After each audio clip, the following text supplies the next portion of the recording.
सबका मेरा नमस्कार। मैं आप लोगों को नेशनल अकादमी के लिए स्वागत करता हूँ। हम कुछ हिंदी पाठ में कुछ पाठ पढ़ा है, उसके बारे में बता दिया है। आज हम ये पीडिया और गिड्डिया नामक एक व्यंग्य कहानी बता देती हूँ।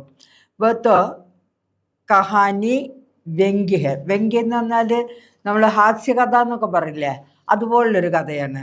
അതായത് വൃദ്ധന്മാരെയും ചെറുപ്പക്കാരും തമ്മിലുള്ള ഈ കാലത്തെ സ്പർദ്ധ, അതിനെപ്പറ്റിയുള്ള ഒരു ഇതാണ്. നിങ്ങൾക്കൊക്കെ അറിയാം, आज के समूह में वृद्ध लोगों को क्या मैं बताऊं निकृष्ट या एक നഗണ്യ മാനത്തെ हैं.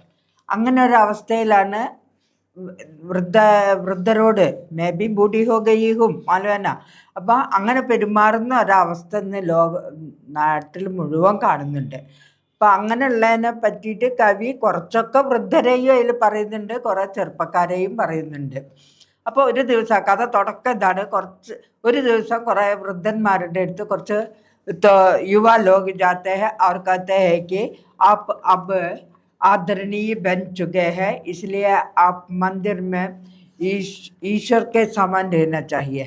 നിങ്ങൾ എന്താ പറയുക, എൻ്റെ ആദരണീയരായി കഴിഞ്ഞ് ഇനി നിങ്ങൾ ഒരുത്തിയിൽ ഇരുന്നാൽ മതി. അതിൻ്റെ അർത്ഥമൊക്കെ അതാട്ടോ, ഒരുത്തിയിൽ ഇരുന്നാൽ മതി, വേറെ ഒന്നും എടുക്കണ്ടെന്നാണ്.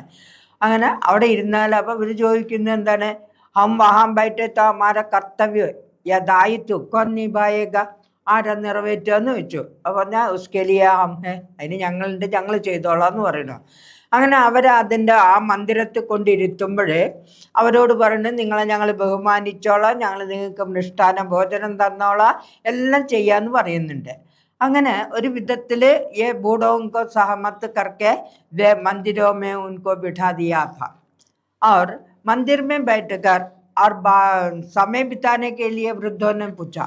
तो बता दिया है कि आपस में बातें करें और आपके बीच ये काल के बारे में कहानियाँ लिखे या उस कहानियों को പ്രിൻറ്റിങ് करके, അതായത് കഴിഞ്ഞു പോയ കാലങ്ങളെ പറ്റി ചർച്ച ചെയ്ത് കഥകൾ ഉണ്ടാക്കിക്കോളൂ. ആ കഥകൾ ഞങ്ങൾ എന്ത് ചെയ്യാം, പ്രിൻ്റ് ചെയ്ത് വിറ്റ് ഒക്കെ തരാം എന്നൊക്കെയുള്ള കുറേ വർത്തമാനങ്ങൾ അതിലുണ്ട്. എല്ലാം വന്ന നേരമില്ല. അങ്ങനെ ഇവരെ കൊണ്ടിരുത്തുന്നു. അപ്പോൾ വൃദ്ധന്മാർ കുറച്ച് ദിവസമൊക്കെ ഇരുന്ന് മൃഷ്ടാന ഭോജനമൊക്കെ കിട്ടുന്നുണ്ട്, ആദരവ് കിട്ടുന്നുണ്ട്, പുഷ്പാർച്ചന നടത്തണോ, സബ് കുछ करते हैं. एक दिन वृद्धों ने देखा है कि ये युवा लोग बाहर फ्री स्वतंत्र रूप से आज़ादी से सब कुछ करते हैं. जिन बातों में ये वृद्धों ने സമ്പർക്ക് കിയാ ഹെ, ഏതൊക്കെ കാര്യങ്ങളാണോ വൃദ്ധന്മാർ ചെയ്തിരുന്ന ആ കാര്യങ്ങളെല്ലാം ഈ ചെറുപ്പക്കാർ നടത്തുക. അവർ സ്വതന്ത്രമായി നടത്തുന്നു, എടുക്കുന്നു, ചെയ്യുന്നു, ടി വി കാണുന്നു, കളിക്കുന്നു, എല്ലാം ചെയ്യുന്നു. അപ്പം ഇവരെ പിടിച്ചൊരു മൂല കൊണ്ടിരുത്തിക്കുകയാണല്ലോ, അതവർക്ക് ഇഷ്ടപ്പെടുന്നില്ല. അങ്ങനെ അവരെല്ലാവരും കൂടെ പറഞ്ഞ് ഇത് ശരിയാവില്ല, നമുക്ക് നമ്മളുടെ കാര്യങ്ങളൊക്കെ അവർ ചെയ്യണം, അതുകൊണ്ട് അത് ശരിയാവില്ല എന്ന് മനസ്സിൽ കരുതി അതിന് വൃദ്ധന്മാരെല്ലാവരും കൂടെ എന്ത് ചെയ്യുന്നു, ഒരു തീരുമാനവും എടുക്കുന്നു. ആ തീരുമാനം എന്താണ്? ആ തീരുമാനമാണ് നമ്മൾ ഗിഡിയ, പിടിയ എന്ന് പറഞ്ഞ തലമുറ, ഗിഡിയ എന്ന് പറഞ്ഞ കഷ്ണം കല്ലുകൾ. ആ കഷ്ണം കല്ലുകളെ കൊണ്ട് യുവാക്കളെ എതിർക്കാൻ വേണ്ടി തീരുമാനിക്കട്ടെ. അപ്പോൾ അതിലൊരു വൃദ്ധൻ പറയുന്നു, അത് ശരിയല്ല, നമ്മൾ വൃദ്ധന്മാരായതാണ്, ആ വൃദ്ധന്മാരായിട്ട് ഇരിക്കുക, കുട്ടികളായിട്ട് ഇരുന്നോട്ടെ, അല്ല സോറി, ആ കുട്ടികൾ ഇരുന്നോട്ടെ, അതൊക്കെ അവർക്ക് അനുയോജിച്ച കാര്യങ്ങളാണ്, അവർ ചെയ്യട്ടെ എന്ന് പറയുക ചെയ്യുന്നത്. അപ്പോൾ കുറച്ച് ആൾക്കാർക്ക് അത് പറ്റുന്നേ ഇല്ല. അപ്പം എല്ലാവരും കൂടി ഒന്നായപ്പോൾ വൃദ്ധൻ അവിടെ നിന്ന് എഴുന്നേറ്റ് പോവുകയെന്ന്. അവിടെ നമ്മൾ എന്ത് ഉത്തരക്കാഹേ തോമൻ സമയം നെയ്മില്ലേക. അങ്ങനെ ഒരു ദിവസം ഇതൊക്കെ തീരുമാനിച്ചന്ന് ഇവർ മൃഷ്ടാന്ന ഭോജനമൊക്കെ ആയി, ആരതിയൊക്കെ ആയി വരുന്നു. അപ്പോഴെന്ത് ചെയ്യുന്നു, ഇവർ वृद्ध लोगों इनसे बातें करते हैं और स्पर्धा होते हैं. वृद्ध लोगों ने इन्हें गठिया फेंकते हैं और उनको क्या होता है, घायल होते हैं और वे पूछते हैं क्यों ऐसा करते हैं. तो वो वृद्धों ने कहता है कि तुम लोगों ने क्या किया है, हमें यहाँ बिठाकर हमारा उत्तरदायित्व या कर्तव्य ये सब तुम क्या किया है, अपना कर लिया है ना. നിങ്ങളെ ഞങ്ങളുടെ എല്ലാ ഉത്തരവാദിത്വങ്ങളും കർത്തവ്യങ്ങളും നിങ്ങൾ ഏറ്റെടുത്തു ഇല്ലേ, ഐസ നഹി ഹോ സക്ത, അങ്ങനെ നടക്കില്ല എന്ന് പറഞ്ഞിട്ടാണ് അവരെന്ത് ചെയ്യുന്നത്, കല്ലെറിയുന്നത്, യുവാക്കളെ ആക്രമിക്കുന്നത്.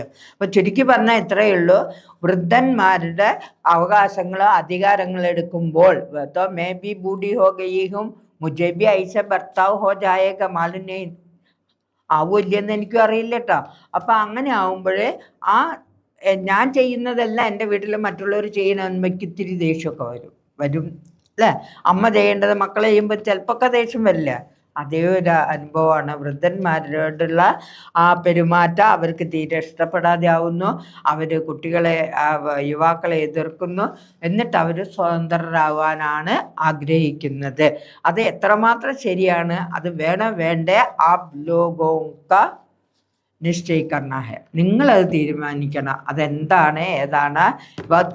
तो लेखन ने जो कुछ कहा है वह ठीक है या गलत है, वह तुम लोगों ने तुम लोगों का निश्चय करने के लिए मैं छोड़ देती हूँ. നിങ്ങളത് തീരുമാനിക്കണം. അതിന് ഞാൻ നിങ്ങൾക്ക് ആ ഉത്തരം പറയാൻ ഞാൻ നിങ്ങൾക്ക് തരികയാണ് അതിൻ്റെ കാര്യങ്ങൾ.